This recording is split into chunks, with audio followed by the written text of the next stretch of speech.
c'est ma première fois ici à San Sebastián. Première impression, je trouve que c'est une ville très chaleureuse, où il fait bon vivre et très dynamique aussi. Et je trouve que le festival, alors je suis arrivé qu'hier, mais le festival est un peu partout dans la ville et je trouve ça chouette, quoi. C'est très bien.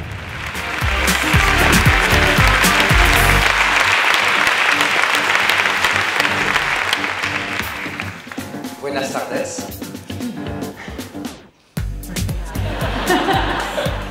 À la base, en fait, je voulais faire une trilogie, donc 3 courts-métrages sur la violence domestique, sur la violence familiale. Le premier court-métrage, Avant que de tout perdre, raconte le jour où cette femme décide de fuir cette violence. Et donc, du coup, le 30 minutes était très efficace pour cela, pour raconter cette journée. Et pour ce qui était de la suite, je trouvais que finalement, ça allait être déséquilibré, de refaire deux petits temps.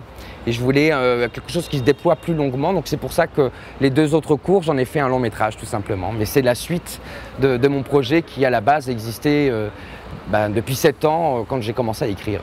En 6e A1, au collège Théodore Monod de Saint-Dumont, et il a dit: mes parents sont séparés depuis 1 an, je vis maintenant ici avec maman et ma sœur. On va fêter les 18 ans de ma sœur à la salle des fêtes de Vial. On habite tous là-bas chez papy et Nani, sauf mon père. Bien sûr que c'était intéressant de voir comment est-ce qu'on peut en arriver là. Moi, pour travailler, j'ai suivi une juge aux affaires familiales pour voir un peu comment elle travaillait, quel était le vocabulaire, quel était le protocole. Et effectivement, en France, en tout cas, c'est le cas. Les juges aux affaires familiales ont énormément de dossiers à gérer et en 20 minutes, elle doit prendre une décision. Et quelquefois, les décisions peuvent amener à des choses terribles. Donc, la structure du film a été conçue comme ça. Le premier plan du film, c'est le bureau de la juge. C'est là où elle va prendre sa décision. Et cette décision va nous amener dans l'horreur, dans une baignoire, quoi. Par contre, je ne peux jamais jouer devant la maison ou dans le jardin, car on a peur que l'autre vienne.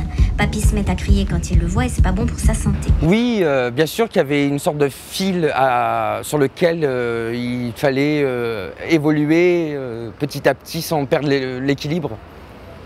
Ne pas basculer dans l'absurde, ne pas basculer dans la caricature et toujours être le plus aiguisé possible.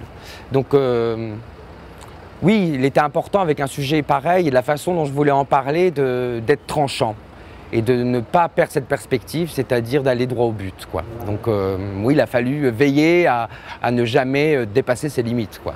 Quand il vient, je m'inquiète pour maman parce qu'il veut juste lui faire du mal, juste ça, c'est pas un père et c'est pour ça que je suis contente que mes parents divorcent. Bien sûr, c'est sûr que étant acteur moi-même, j'ai peut-être une autre perspective et je sais quelles sont les difficultés d'interpréter un rôle, de faire 2-3 prises devant une équipe de 15-20 personnes. Donc ça, c'est sûr que c'est quelque chose sur lequel je suis très attentif. Donc du coup, que ce soit avec l'enfant ou avec les autres acteurs, c'est quelque chose que je maîtrise, quoi, et que j'essaye de favoriser au mieux le jeu.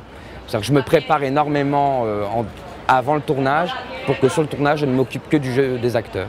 Et pour l'enfant, en fait, ça a été finalement très simple. On a travaillé longuement avec l'enfant pour qu'il comprenne le sujet, qu'il comprenne ce que c'était de jouer et pas jouer.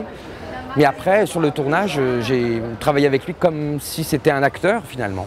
Il avait très bien compris que jouer, c'est jouer, mais dans le sens aussi plaisant du terme. Donc,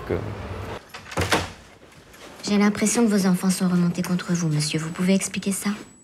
J'aimerais bien comprendre. Je sais pas ce qu'on leur met dans la tête.